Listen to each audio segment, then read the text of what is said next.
kung magtutour siya sa Canada, kasi meron siyang visitor visa, at kung narito na ay mag-a-apply naman siya ng study permit, pwede po ba yon at ano ang dadaanan niyang proseso?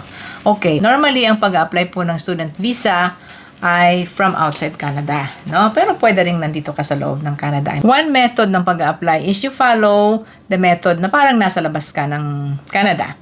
Isa pang method po ay kukuha ka muna ng isang bridging program bago ka mabigyan ng isang institusyon, ng isang school, ng isang DLI, ng LOA o ng Letter of Acceptance. At yung pong bridging program na yon could be an ESL or English as a Second Language, or pwede namang it's a short program sa isang eskwelahan. Doon mismo sa school na iyong pag-e-enrollan, ano? Ang tawag po doon ay bridging program na maiksi lang. It's about 12 weeks to 16 weeks. So, mga 3 buwang bridging course. Yung mag-e-enroll ka na sa iyong kurso talagang kukunin.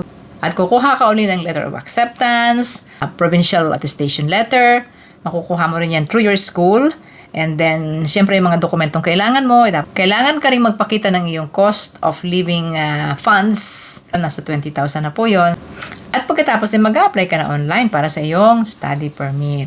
Maaring madagdagan yung proseso, it's because you will take the bridging program sa school, sa DLI na iyong papasukan. Si Ate Menchito from Toronto, thank you for watching.